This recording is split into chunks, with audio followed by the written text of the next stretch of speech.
Hi, my name is Lucy, and I am here today with a Teen Pride Book Talk.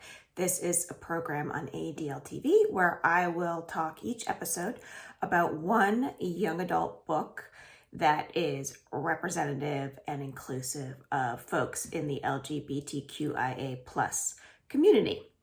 So the book that I have for this first episode is called The Stars and the Blackness Between Them. This is by Junauda Petrus. And it was named a 2020 Coretta Scott King honor book for the author. She was given that honor. And before I do my talk about the book, I'm going to tell you something that I heard the author, Junauda Petrus, say about her book in an ed talk that I watched. She said that it was a love story to Minneapolis, to queerness, and to the African diaspora. And I would say that one of the feelings that this book does invoke is a deep sense of love, abiding love on many different levels: spiritual love, ancestral love, romantic love, queer love. So this love story is told through the alternative viewpoint of two teen Black girls. The first is Audrey, and she's from Trinidad. She's forced to leave the island behind when her strict religious mother finds Audrey with a secret girlfriend. So she sends Audrey to Minneapolis to live with her estranged father. Mabel, who narrates the other alternating voice, is from Minneapolis. She lives there with her loving, supportive parents and a younger brother. And her parents and Audrey's father are friends. So the two narratives running through this book have wonderfully distinct voices. Audrey's is told in a Trinidadian dialect, and Mabel has a very thoughtful but very typical teenage sort of voice. So the two girls are reconnected when Audrey moves to Minneapolis through their parents.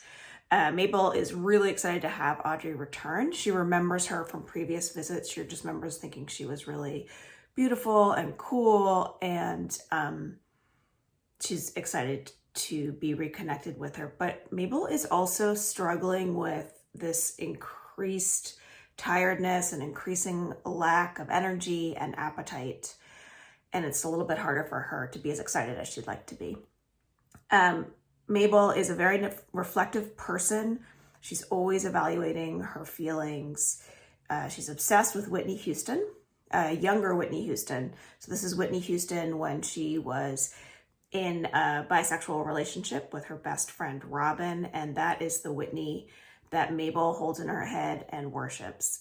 Mabel, in the beginning of this book, descends into a serious illness, and that causes her to start to reflect in an even more existential way.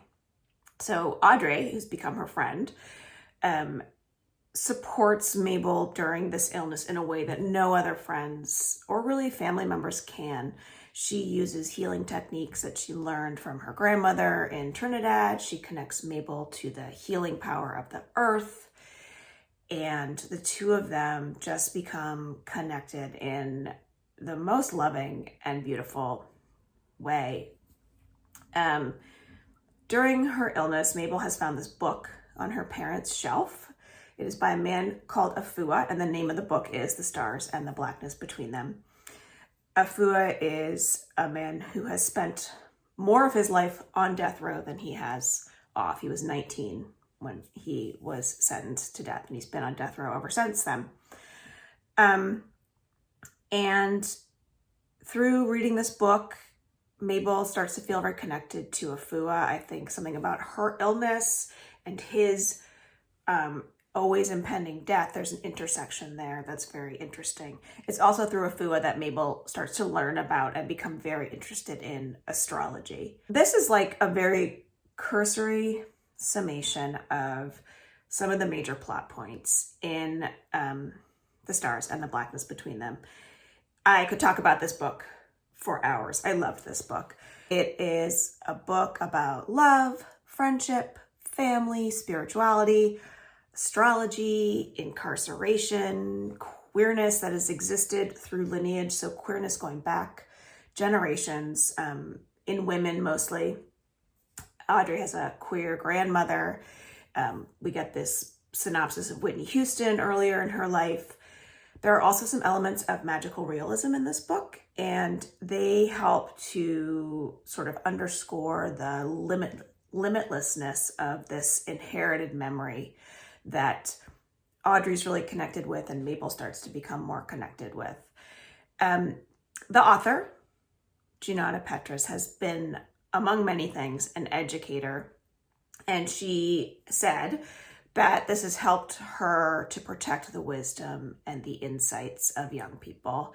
And I think that she does just that so beautifully in this, her debut novel, The Stars and the Blackness Between Them. So I cannot wait to see what else she writes.